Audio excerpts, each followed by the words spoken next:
నీకు శత్రువులు ఉండొచ్చు, నీ మీద ప్రయోగాలే చేసి ఉండొచ్చు, కానీ వాటికి నీ మీద అధికారం ఉందా? నీకు వాటి మీద అధికారం ఉందా? అసలు ఎవరి గురించి ఎవరు ఆలోచించాలి? ఎవరికి ఎవరు భయపడాలి? ఎవరికి ఎవరు భయపడుతున్నారు? నేను చెబుతున్నా, బుద్ధిహీనత. మన గురించి శత్రువు ఆలోచించాలి, మనకు వాడు భయపడాలి, కానీ ఆపోజిట్లో వాడి గురించి మనం టెన్షన్ పడి వాడి గురించి మనం కంగారు పడుతున్నాం.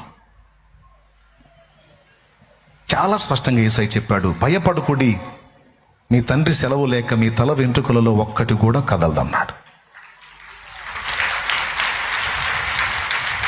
కానీ ఈరోజు దేవుని నమ్ముకున్నాము, క్రైస్తవులం అయ్యాము, బాప్తిస్మాలు పొందామని ఒక పక్క చెప్పుకుంటూనే మరో పక్క అన్యుల కంటే దారుణంగా పనికిమాలిన ఆచారాలను ఫాలో అవుతున్న వాళ్ళు కుప్పలు తెప్పలుగా ఉన్నారు.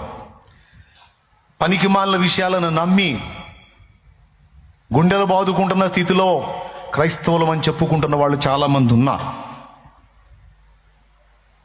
ప్రయోగతంతో జరిగింది, మంత్ర ప్రయోగం జరిగింది, ఎవడో గిట్టని వాడు నీకేదో చేశాడు, అయినా దేవుని సెలవు లేకుండా అది నీ మీద పారదు కదా. ఎందుకంటే మంత్రప్రయోగం చేసి ఒక దయ్యాన్ని నీ మీదకి పంపుతాడు వాడు. అసలు దయ్యాల రాజు మీదే నీకు అధికారం ఉంటే దయ్యం ఎంత? ఒక్కసారి ఆలోచించును.